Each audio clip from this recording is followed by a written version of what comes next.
Hello and welcome back to our Fly the AT series with Kembrew. And here we are in Microsoft Flight Simulator taking off in Franklin, North Carolina in a simulated sense. And we're heading up to the mountains ahead.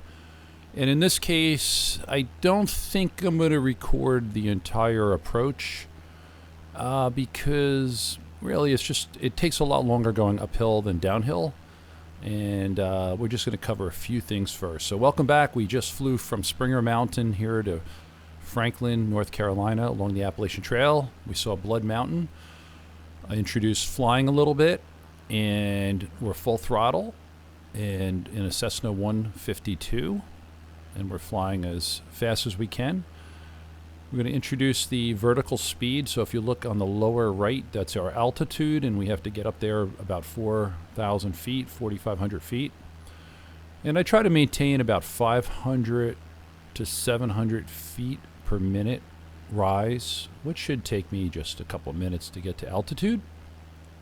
And that gets us away from the problems. On the upper right, if you haven't been with me on the last flight is a GARMIN pilot software. That's a real pilot software, of which I overlaid the GPS coordinates for the Appalachian Trail in red. And we are seeing the plane in blue. It's just left a little dot, which is the airport there in Franklin. The GARMIN is giving me signals on terrain issues, and yes, it looks like I can potentially fly into a mountain, which is why I'm trying to go up as fast as possible. So when we get to the trail, we're going to be in the Appalachian Trail again in North Carolina. And I'm not really totally sure where it begins and ends because it does border Tennessee. But our flight today will land in Pigeon Forge, Tennessee. The trail at this point in North Carolina is quite steep. So if you do come off the mountain, say, to walk into Franklin, obviously you're going to have to retrace that step, or better yet, use a car service. Many purists will walk down and walk back up. I, for one, am a section hiker. I use every possible shuttle, every possible hitchhike, every possible thing I can do to spend more hours getting farther distances on the trail. So if you were hiking this from the border of Springer Mountain to here, you've been counting your miles per day.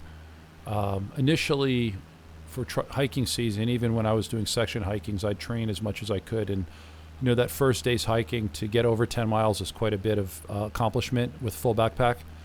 I got up to maybe 16 or 17 miles with full backpack. I think I did 19 miles one day. And I tell you, it was like a bonk where I was able to do the hike fine, and then when I was done, I was just shaking. And I think everybody's experienced that when you just don't take in quite enough salt or nutrients or whatever it is, and you're like, okay, I can do this, and you do it. And, at the end of the day, you're like, yeah, I did it. And then you suffer. And then it's amazing. The next day you get up and you kind of do it again. But that's the thing about the human experience. Our bodies are often not the weak link. It does tell you that you're having, a day, but often your mind is the thing that is the hardest thing to overcome. So when you're flying like we're doing today, the whole thing about the simulation is we're flying a Cessna 152, which is a relatively slow plane. So when I say I'm going fast at say 120 knots, that's like the minimum speed for landing for a jet, but it's not a jet, it's a trainer. It teaches you how to fly. You have fun experience learning how to bank and turn and land, and that's what it's about. But the benefit here is that the only way to go slower on the trail would be like, say, a helicopter, that you can really hold a vertical position stably at no forward progress. So I have not yet tried to fly a helicopter in real time or a simulation. So right now in the video, we're starting to turn into the trail. This section, as I mentioned, was just above Guayabold area to Guaya Crest. That's where we're going to be heading. And now we're turning into that section. Once here at elevation, it's a little bit like a plateau. Nice. You can see that there's a broad area mountain and I'm turning to look back at the valley briefly, just to signal that we're here. That's my way of saying, hey, salute to the trail. So that was Franklin we just came up from. And now we're heading almost due north.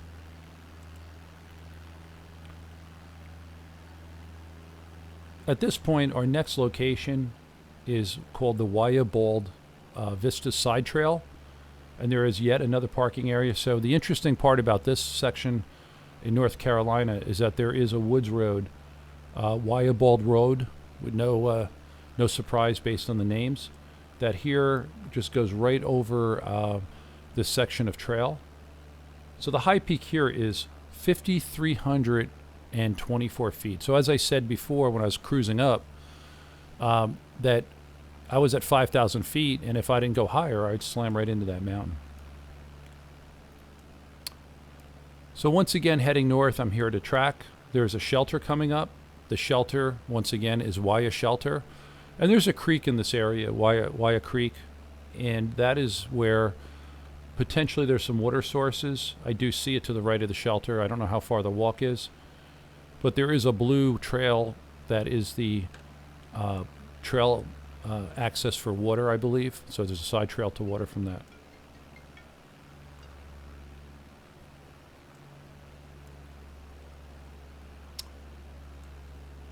As we're flying north, there will be a challenge. The straighter the line, the harder it is for me to figure out where I actually am from a GPS standpoint.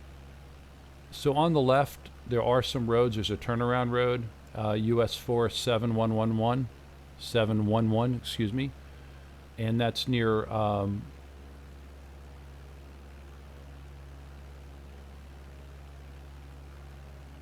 Split White Oak Branch.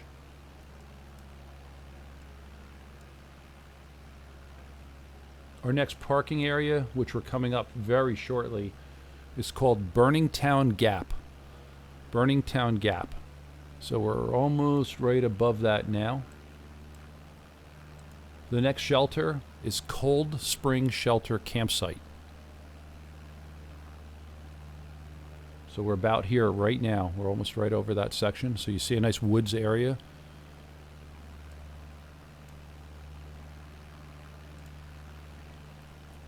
Coming ahead now is a section we're going to call Rocky Bald. It probably is, again, with our sims, it's a little, they tend to overplay the trees. It tends to look more tree covered than it really is in real life.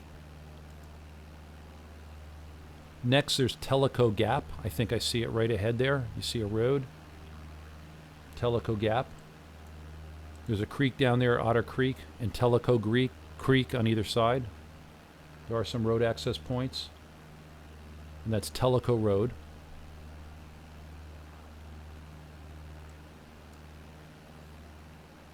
As we pass that and we come up the next ridge, another shelter.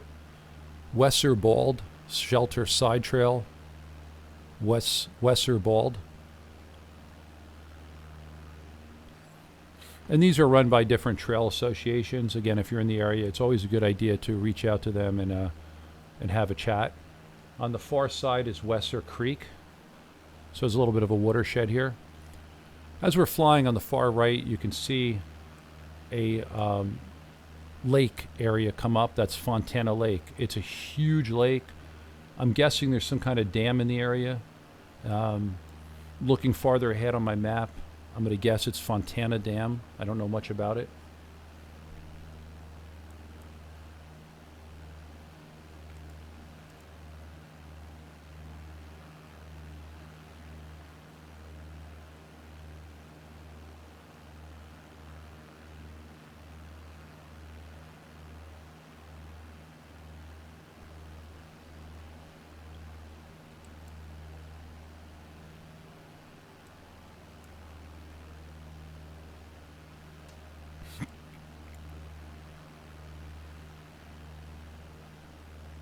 So we're turning around a little bit of a hook in the trail. And this is going to drop us down to really a parking area on Fontana Road. So this is called Fontana Village Marina. And I'm not sure if I'm going to do a good job flying over right now because I'm actually a little bit west of where the trail is. I got a little bit off trail here. I'm not really sure why. I'm starting to notice that. So I guess I'm probably looking around, or I'm reading my map as I'm flying. And that's just what happens. It's amazing how much terrain you can cover by air and get a little bit off course. So I'm picking that back up and trying to fly back to it. So we're going to touch on the first bit of the lake and come back to that point.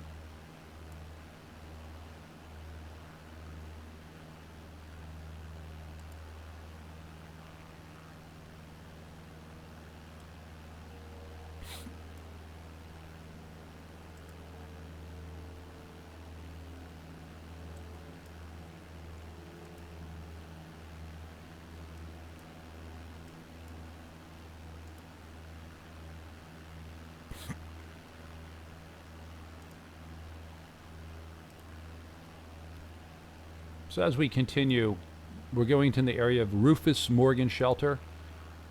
So there's a parking area down on the bottom, Silver Mine Road. Silver Mine Road. So you can kind of see the lake. There's a finger of the lake that comes down in this section. So I think you benefit from here dropping down to low levels. And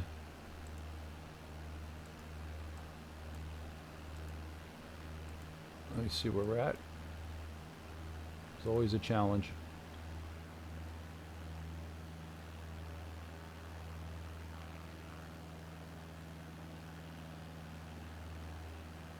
This section here, getting back into it, is Wesser roadside parking area, and the shelter we just passed was Rufus Morgan Shelter. So that's the correct information. Once again, it's a little bit hard to do navigate and flying at the same time, but I'm doing my best. So we come up here. This touches on the Fontana Lake, so it's a huge lake, and it's going to be one of the tributary areas of the lake, if you would, and then the lake's going to hook around, and we're going to come back at it at the dam section.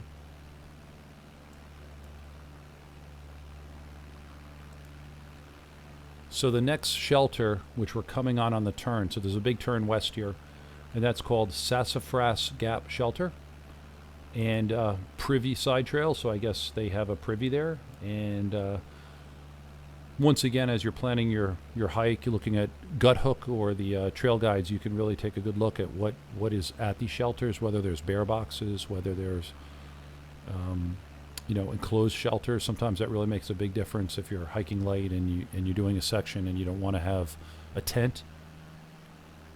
So right there, Sassafras Shelter. And we're going to head west for about a mile or two. Now, if you notice, I'm still hanging around 5,000 feet elevation, and I'm having to climb. That mountain ahead of us is getting even higher. So we're really getting into, I guess, the Smokies. I'm not sure if this section of North Carolina is officially called the Great Smoky Mountains, but from sort of my vantage point, I think after we exit the dam area, which is Fontana Lake Dam, we're going to head uphill again, and maybe that's the sort of rise in elevation that leads to the Great Smoky Mountains. So this is a pretty big section between the two access points of the lake.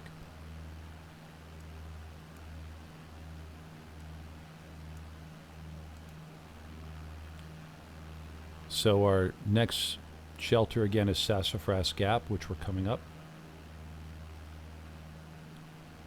It's going to be somewhere along this mountain. Now, the interesting thing that I find about the Sims is, as you're flying over a ridge like that, it always looks straight ahead. The Sims turns when you turn the plane. It's always, looking straight ahead, and that is what a plane does, or any other vehicle. It's going in the direction you're going. So in some ways, this is why I don't know if it's something new or not, but this is why I put the GARMIN map on the upper right, because when you're flying, most pilots use these GPS navigation systems for obvious reason. If you don't use the GPS navigation system, then you're totally reliant on radio beacons and visual flight rules, which is sort of line of sight. I'm not saying I would fly in bad weather if I had a real plane, but the GPS itself and the way that works gives you a pretty good idea. If you notice, it's not as color-coded this time. I probably changed some settings with the last flight because when the terrain alerts and the color coding, it was helpful to me on the first trip. It also kind of confused me on where I was in the trail. And as you saw even a moment ago, I was thinking I was further north in terms of like studying the Appalachian Trail Conservatory site. So right now we're just over the shelter, Sassafras Gap Shelter. And so it's a big wooded area. There is water here. There are some side trails. And there are some vistas in this area that can look ahead. Now we're going to turn north again. You can take some pictures of this area. You will be on a ridge that will have some photos.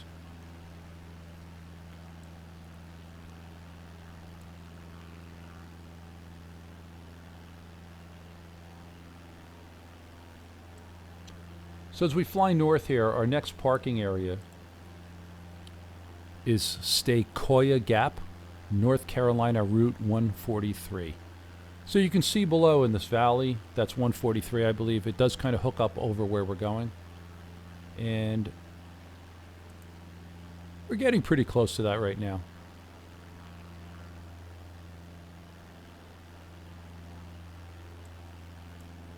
This parking area has a side trail for water as well.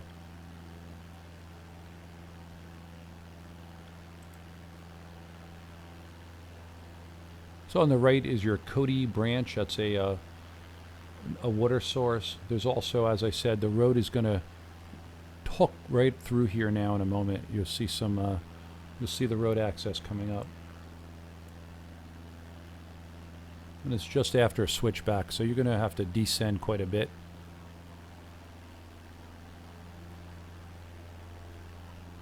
So here we are at 143.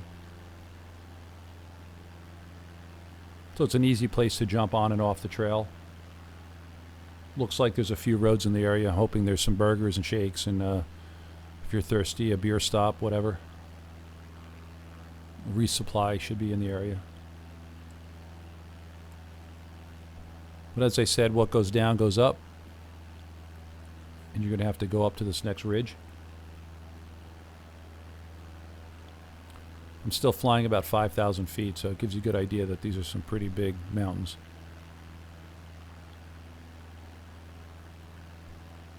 As we push west on this ridge, there's going to be some scenic points. Probably take a couple more photos.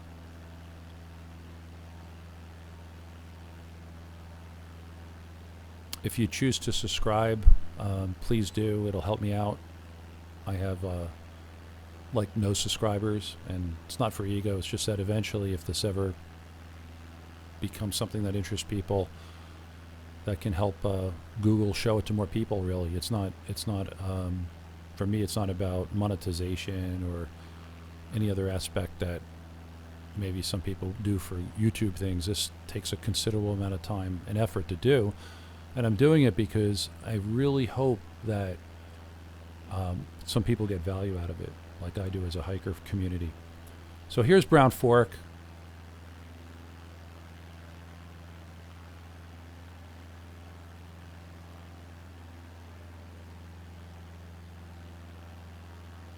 It's an interesting area because, again, you're not too far from a lower road. So there are some roads, Upper Sawyer Creek Road, I think it's called. You could see that in the distance. So we're flying into what's called Cheoah Mountain, Cheoah, Cheoah Mountains, Cheoah. Don't know the history of that so much, but maybe it was a tribal name or so. Coming up to another parking area, Yellow Creek Gap.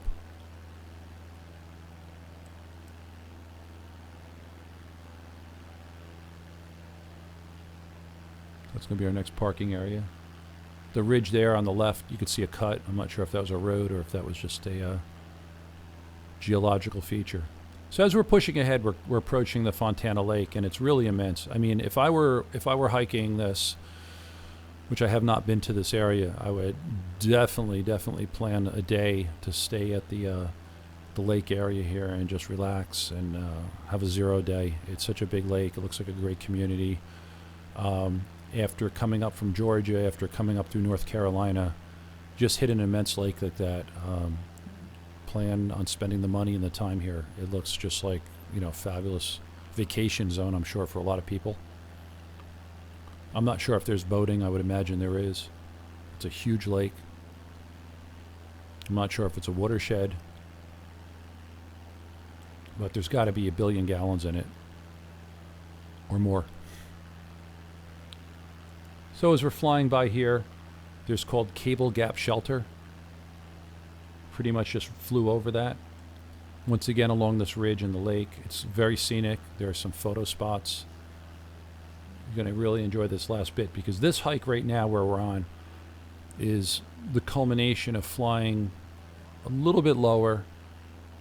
The elevation's starting to drop towards the dam, and you're going to be going down a series of switchbacks and really coming out at the level of the lake itself. So this has to be one of the most scenic sections of the trail so far. I think the highlands that we've been on, looking at Franklin, looking at Blood Mountain, just flying here through North Carolina and seeing these really nice ridge runs. But, if anybody's hiked long distance, you're socked into these woods for a long period of time. So when we've been almost on a plateau, I've been flying at about 5,500 feet to 4,500 feet, which just means you're not really getting a lot of up and down, and you're just in that woods canopy for a long period of time. So here's where you break through the switchback. There's the dam. You're starting to see it's really wonderful scenery ahead. And you're making way down to the lake, which is like, again, hamburgers and shakes and beer, and you got to be happy at this point. Going downhill, it's easy. For me, descent sometimes is the hardest part, because at the end of the day, you're coming, I would want to plan to come down here and somehow stay. Fortunately, there's a shelter right here. There's a Fontana Dam Shelter. I'm sure it's really popular. It may be popular with locals. It's just, that's the site to have a 0 day maybe, or whatever. It's just right on the lake. I don't know what the rules are for swimming. I don't know what the rules are by the dam, but we're flying over that now. There's a lot of parking here. There's a visitor center. And then, of course, you see the spillway in the river afterwards. For the hike, you're probably going to cross that road and come up on the other side right there.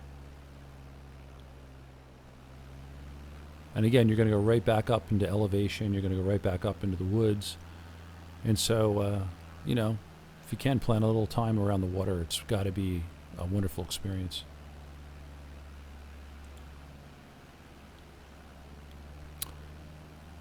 So what I'm realizing now is that I'm having to go up the trail straight up the mountain. And there's no way I can fly this and get enough elevation, because I'm at just over 3,000 feet. There's just no way.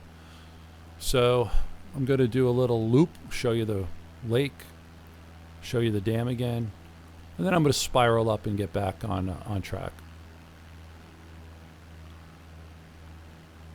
So right down there on the lower right is the Fontana Dam Shelter. So I'm well below the elevation of the next mountain, and now it's just a flying challenge to figure out how to get back on trail. I'm close to it right now. I'm not sure if I'm going to make it, because right now I'm going up at, almost 1,000 feet per minute, and my airspeed is dropping rapidly, and I was about to go into a stall. And I think I'm going to bail. No big deal. The difference between maybe a more experienced pilot and a less experienced pilot is just simply understanding that you're in no hurry, and just like hiking, it takes the time it takes to do whatever you need to do, and at no time would you want to risk a crash. So I try to get in the mindset of if I'm a real pilot, even though it's a sim. So last time when we did this little maneuver on the lake, I was at 3,000 feet. And I flew a little bit and made a turn. And now I'm at 4,000 feet. So just like that, I'm 1,000 feet higher. And just like your hike, it takes time to get from elevation A to elevation B. And you got to be okay with that. And you got to plan for it. And also at the same time, it gives us a little view of the area. So you can see how big the mountain is across on the other side of the dam that you just came down. And now I'm having to use my airspeed and lift to try to get a little bit higher and come up over a mountain that's probably over 5,000 feet.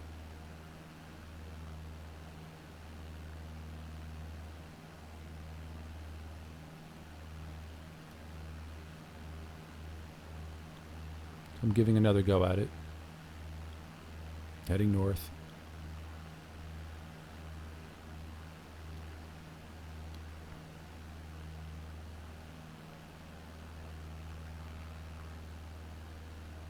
Getting back on trail. So here I am almost 4,800 feet. And I'm like, okay, I can do this. But you can really see the scale of the mountains a little bit to the right there. They're big. So, I don't know. My advice was to rest up a little bit at the dam area and that water area and have a really good time and recharge, because this is where you're going to get into the Great Smokies after this. And it is the highest section of the trail.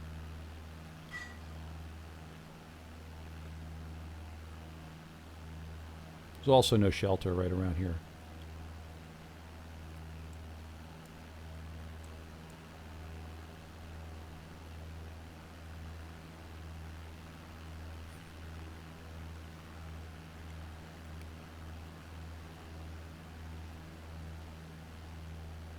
Still pushing elevation.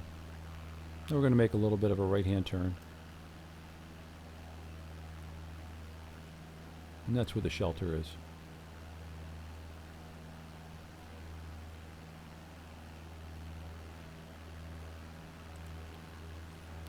So this is called Molly's Ridge Shelter. You're going to basically see the right-hand turn on the navs, and it's going to go up a little to the right. The shelter is going to be just when you make that right-hand bend. So it's a good distance from the lake. So they probably planned it just for that reason, that most likely you're going to spend some time at the lake, and that next day you're going to push through and have no problem getting to the next shelter. I don't know the actual distance, but anything that takes more than a couple minutes to fly to is a good hike.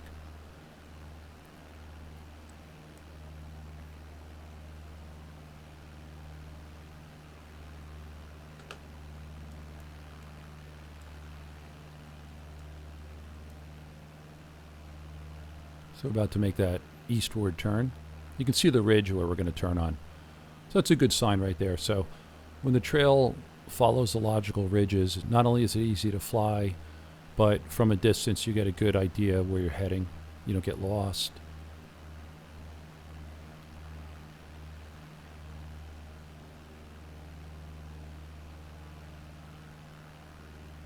So our first look ahead into the area we're going to go into in the Smoky Mountains. So basically we're going to fly east for pretty considerable distance, and in this section there's 3 shelters right in a row. The next one is Russell Field Shelter. It's in a few minutes. So we still haven't quite hit the next shelter from the lake. That's just to give you an idea. The Molly's Ridge Shelter is coming up pretty shortly.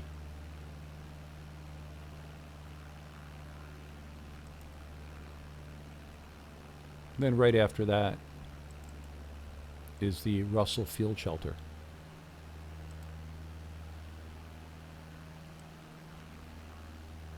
And we're coming close to about both of them from my estimation. Next is the Grsm-Spence Field Shelter.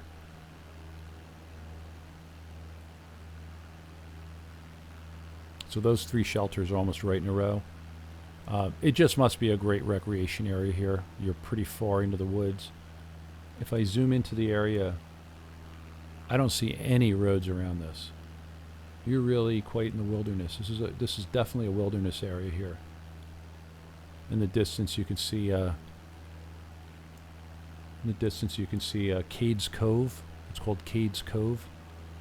So there's a bunch of streams down there. I'm sure there's great fishing. I'm sure there's great people down there, but you're pretty far off the trail. So if you have to walk into that, I'm not sure about side trail exits, but you're probably 4 or 5 miles from that. So here we're taking a pretty easterly direction as we get closer to the Smoky Mountains. The plane is flying at almost 5,700 feet. These are fairly big mountains here. Let's take a look where we're going. So right now we're just about on Molly's Ridge Shelter. So there's water here, there's a side trail. And in this section, it's fairly remote wilderness. There's 3 shelters here. So we have Molly's Ridge Shelter. Soon after that, we have Russell Field Shelter. And then soon after that, we have Grsm, Spence Field Shelter. So an interesting section. There's really no roads around here. Quite a few shelters. I think it's a pretty popular backpacking destination. And really good wilderness area. So from the Fontana Lake Dam area, you're really coming into quite a big stretch of woods. I don't see any trail crossings for quite a while.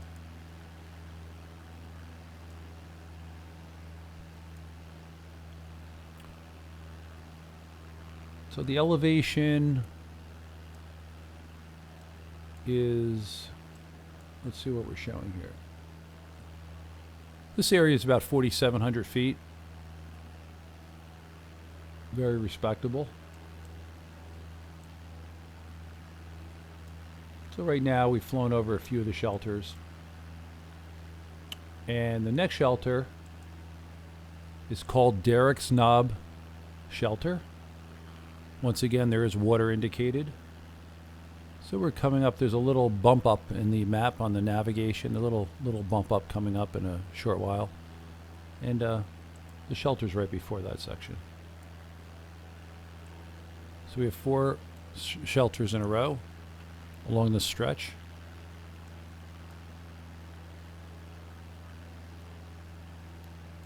Let's see, they're all looking to be about 4,000 to 5,000 feet. It's really, we're bordering Tennessee now, so that's what we're doing. The trail after the dam looks like it's bordering North Carolina and Tennessee. Yes. Soon after we turn down the Tennessee border. Pretty cool.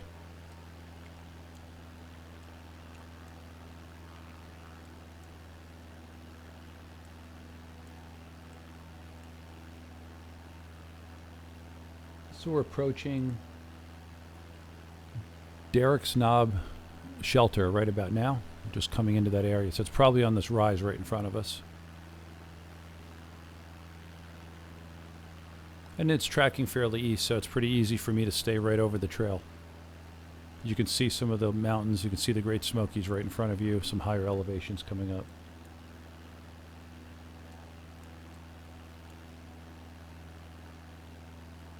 We're approaching that little bump on the trail. Just helps us know where we are.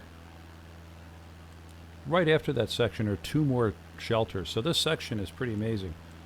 We have a bit of a long walk from the lake, and then all of a sudden there's 1, 2, 3, 4, 5, 6 shelters, all at fairly high elevation. So the next one, pretty much after this little bump on the map, is called Siler's Bald Shelter. It does indicate water. So I'll try to tell you when we're passing right over that.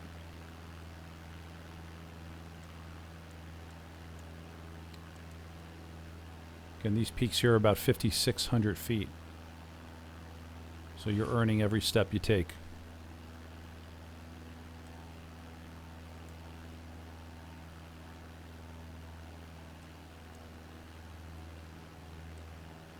This is Mount Davis that we're just going over.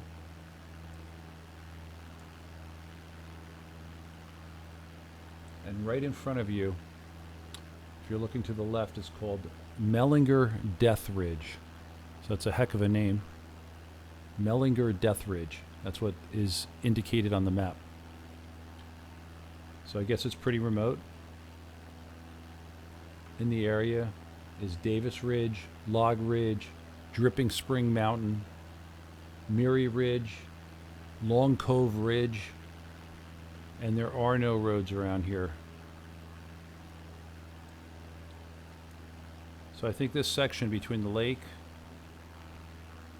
and the next road crossing, I think you really have to plan well. So right now in this area we've just flown over Siler's Bald Vista and Siler's Bald Shelter.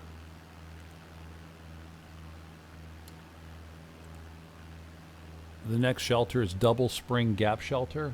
It's pretty close by, a couple miles. Probably on this next ridge we're seeing ahead.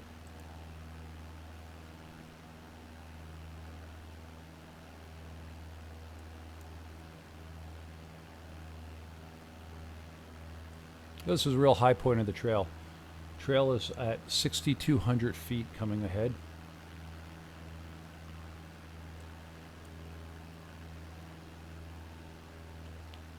So this is a section I'm really looking forward to. This is a multi-day trip, I guess, and you better be prepared for doing the whole section on your backpack. Not sure of the bear situation around here, but it is a ridge, and my experience is that bears don't like the high ridges. I mean, they could be there, of course, but it's much easier for them as us not to climb to the high elevations. There's limited resources, limited water, limited food, and in some ways the hikers the only food up there, I guess, if you look at it from that point of view. But seriously, you know, bears usually aren't the problem.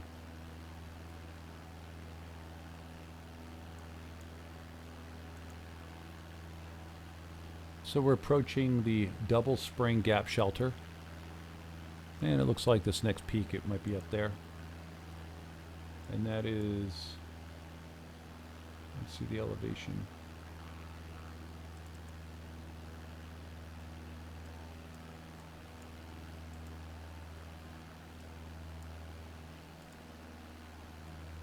I'm not sure if it's telling me the elevation. Yeah, about 5,700 feet. It's on the Tennessee side by the looks of it.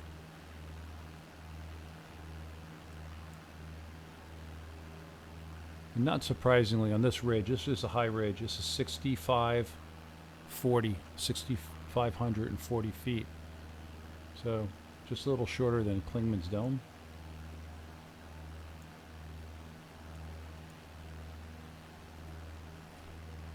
Or maybe that's it, I don't know. Not yet. I think it is. I think we're coming up on it right now. Yeah. So there's parking up here. There's a road. This is it. So we're coming up to the high point of the Appalachian Trail. Maybe I'll do a little loop around here, give you a look. Let's see here. Might be fun. Yeah, why not?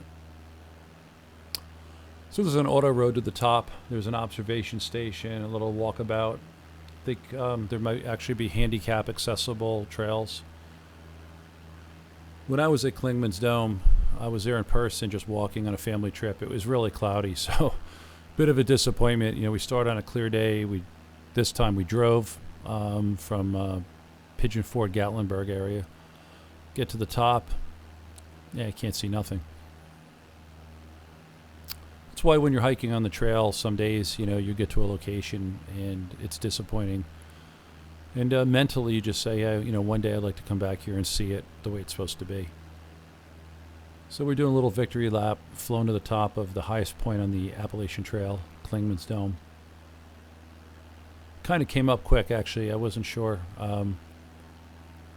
So I can see why this stretch is so remote that you have to hike all the way from Fontana Lake Dam all the way up to the top of Clingmans Dome. And there's very little, if any, road access between that whole section. So since you're on the top of the road here, this is almost a good place just to, you know, meet a friend. So you can see we're kind of following the auto road now. This does more or less go along the ridge. I remember driving up this and I saw backpackers walking along the road as well. And they looked tired. And I was tired from driving up the hill, and they were hiking up the hill, so I could just imagine.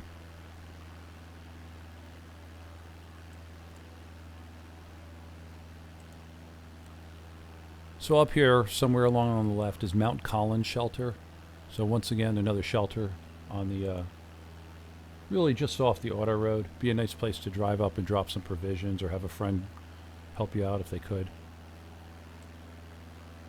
So this whole road's called Clingmans Dome Road. And the interchange is Route 441. Once again, I think we're on the border of North Carolina and Tennessee. So in this section, the Appalachian Trail is the border. That's why I said I don't really know where North Carolina starts and ends, because I just see Tennessee. For some reason, I think more of the trail is in Tennessee when it's on the border, but I guess I don't really know.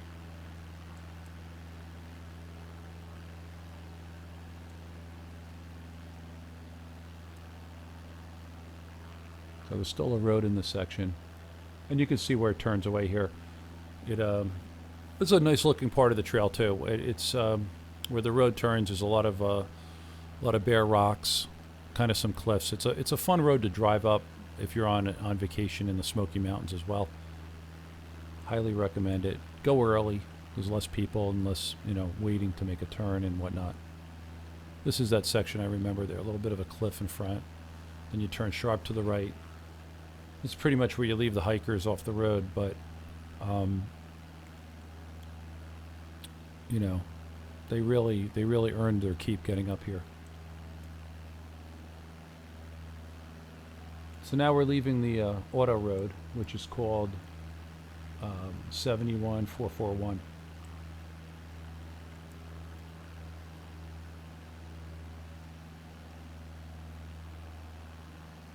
This ridge, right side is North Carolina. The left side is Tennessee. So I'm kind of straddling that line. The next peak ahead is 6,124 feet. So Clingmans Dome, you know, about 400 feet descent to this point.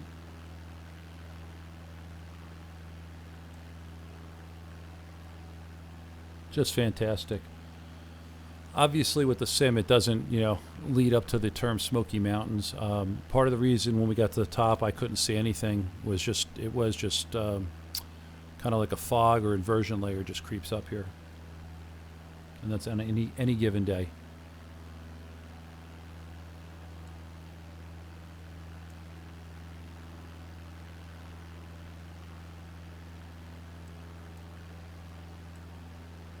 So we're coming up on the next ridge, and this is called Icewater Spring Shelter.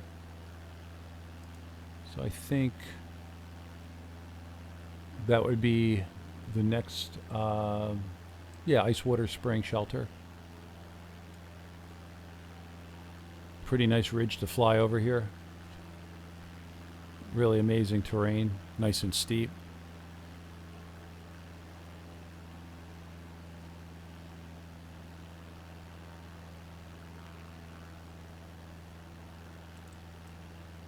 We just flew over. Right, this would be a great shelter to stay at. Look at this, Icewater Spring, right in this region here. Look at the ridge, amazing. It's actually a little bit prehistoric. Looks like Jurassic Park or something, the way it just very steep cuts on the right and the left.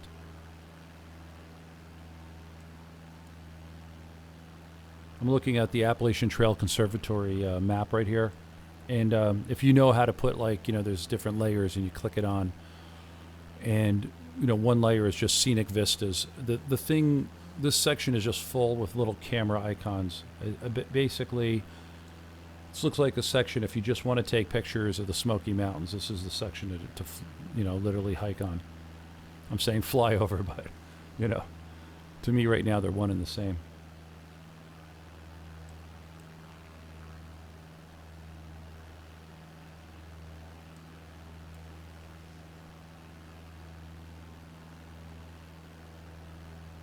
So pretty cool. Trying to get my bearings once again.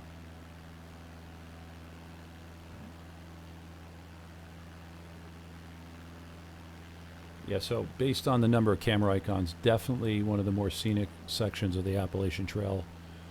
Here from Clingmans Dome north. And the good news, it is not quite as far as Fontana Lake to Clingmans Dome. But it still looks like you really had no town. This is just an incredible wilderness section. When they say the Great Smoky Mountains, you can kind of see it in action here. Aside from the Clingmans Dome Road, we still haven't hit any gaps or trail crossings. So this is a real section to be prepared for, staying on the trail for quite a long period of time. I guess the one thing about flying over this is I have no idea how long it would take to hike this section.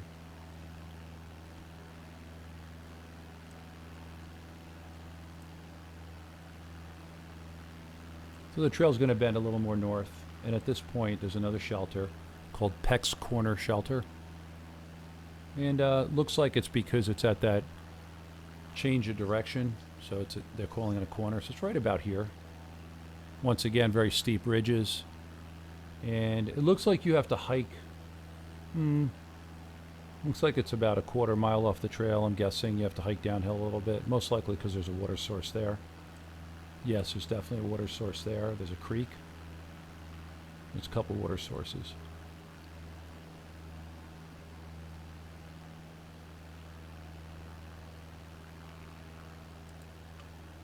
We're still bordering the Tennessee, North Carolina line. So I'm a little bit in Tennessee at the moment, drifting right. Now I'm in North Carolina. So pretty cool stuff there. I think on the nav map there's a purple line, and it may be the boundaries of either an airspace. Usually on the GARMIN pilot it has to do with an airspace. It probably is just telling us it's like, stay the heck out, it's really high mountains. I'm not really sure about that. So we're getting another peak. Let's see if I can find a name. No, not really. It's where these mountains are just high. I don't even know that they name them. Here we go. Eagle Rocks. Eagle Rocks. 5,858 feet. That's what I think they call that. I think it's that little bare section to the left that you see there on the Sims. Eagle Rocks, I'm guessing that.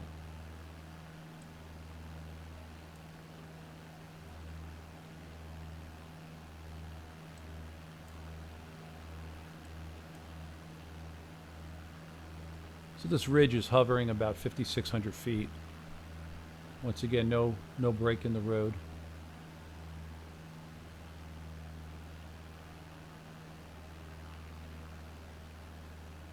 I'm still flying the trail. I think I'm thinking about this point is getting to Gatlinburg. Here we're going towards Eagle Rocks. That's my guess what that is. At this point I'm a little unsure exactly where I am. The one thing about road crossings, it helps you pinpoint a little more about it. So right now we just got a bunch of squiggly lines on the map going back and forth. This peak here is 6,624 feet. We just went over. It's pretty amazing. So how high was Clingmans Dome? Let me go back there a minute.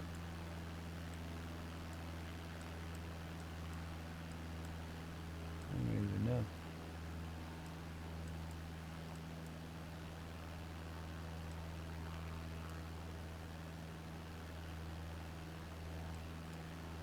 Pretty high.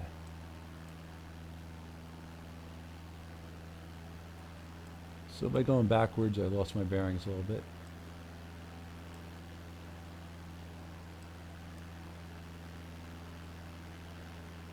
So Clingmans Dome, 6,600. So that last ridge was just 100 feet less. Man, they're just really hanging it out there. Very high. I think I understand why you earn those badges, a Tennessee badge. Just for getting through this section. Quite amazing.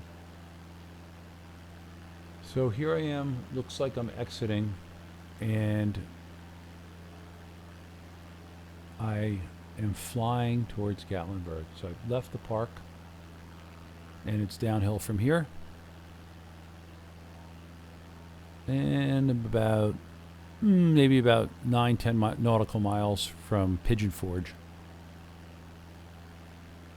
Yeah, you can see the airspeed. I'm exceeding the rating of the plane right now at 150 knots. I was just still going full throttle, and I think I had to think about it. So obviously I'm doing the navs after flying it because it's hard to do both. But you don't want to break your plane here. So as a recap, Great Smoky Mountains. Oh, tremendous hike. I can't believe people actually can, put their pack on their back and go from that Fontana Lake area and go all the way up to Clingmans Dome, then continue walking across the Smokies on ridges that are basically anywhere over 5,500 to 6,600 feet. It just looked beautiful. There were a lot of shelters in the area. Presumably there's a lot of water in the area. It's going to be hot in the summertime, but I guess it's a little cooler when you're up at high elevation. So my brother lives in Knoxville. I guess I could have him drop me off by Fontana Lake, and I start hiking north one day and cover that section. I think that's a must now that I understand it. I would like to do that with a hiking partner, I think, through there, because it's a little bit, it's very remote, let's put it that way.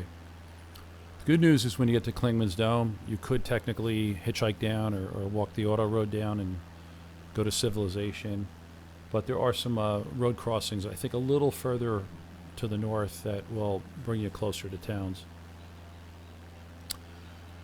So I'm pulling up the Pigeon Forge landing protocol. So what you see on the upper right is, again, with Garmin or any flight software, that's the what's called, I think, Ifr Map. And IFR stands for Instrument Flight Rules. And so a map like that is telling you what direction to hit the airport on.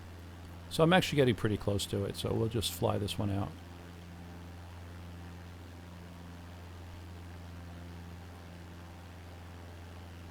So because of the mountains, if you see here, I'm coming out of the mountains.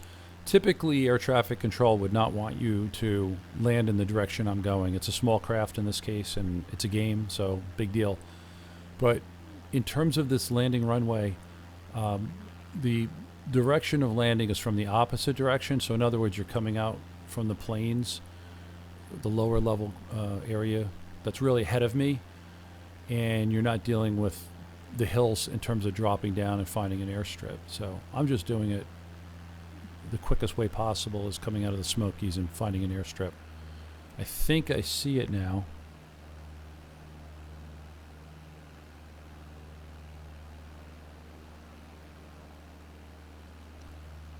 So what has to happen, I'm still pretty high up. I'm over 3,000 feet. My airspeed is very fast for a landing. And I'm going to have to drop some elevation. The upper left of the navs area will tell you the elevation of the runway. So you can see that little peak mountain right in front of me, little hill, whatever. So basically that's my waypoint. That's called Hightam, I'm guessing. So on a flight map, they give you markers, and that hill or that general, I'm pretty sure that's going to be a flight marker because it's the last hill, very peaky, and that's going to be something that you can kind of pivot off of, and that will put you in the direction of the runway, and that's what I'm lining up with.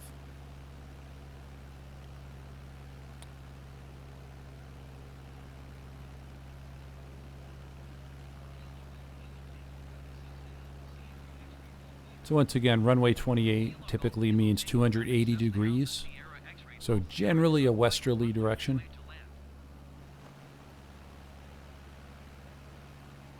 So welcome to Pigeon Forge.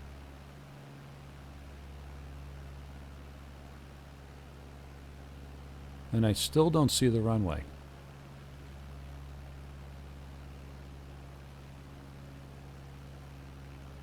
It looks like we're 2 or 3 nautical miles away.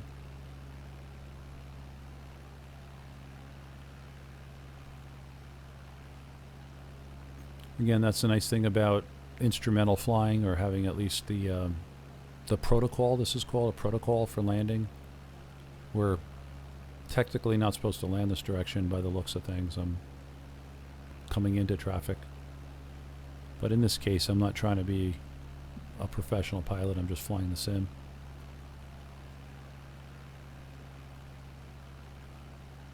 Start seeing the cars and the people.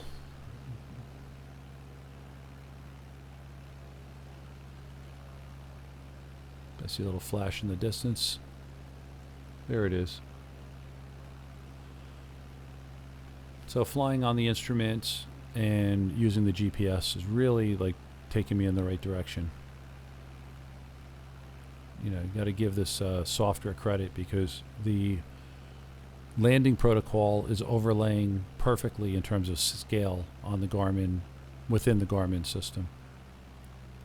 So I don't even know where the airport is, and it just shows up magically right in the right vector.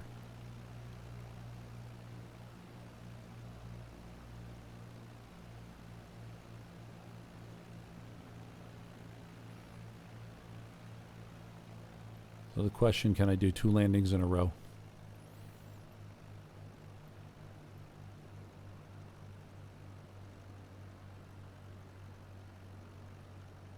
Looking good. I don't know if I'm low. Sometimes those lights on the left or right can be used to tell you if you're running high or low, but I just don't see landing lights. So for me, I try to switch to the cockpit view, and this helps me line up the runway on the dashboard. So I'm kind of lining the runway. We're just over the dashboard, and if you keep it flat, you know you're coming in on the right level, and boom. Little rudder to the left, get centered up again. Brakes on. Look for the taxiway, the yellow line. Then you follow the yellow brick road home.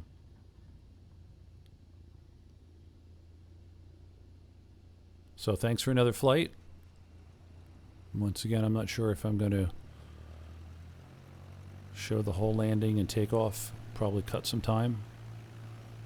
But if you're here, you're with me to the end, because you really understand what I'm trying to do here, is showcase the hike, showcase the mountains, and give a sneak preview of what they really are. And I think today, as a real quick recap, just amazed at the distances and the elevations that you had to go through on the Tennessee-North Carolina border. So welcome to the Great Smoky Mountains. Looking forward to continuing this journey north, and we'll pick it up next time. Make sure you can subscribe if you want, and that'll keep me going, and that will help the YouTube algorithm alert other people of your similar interests. Thank you.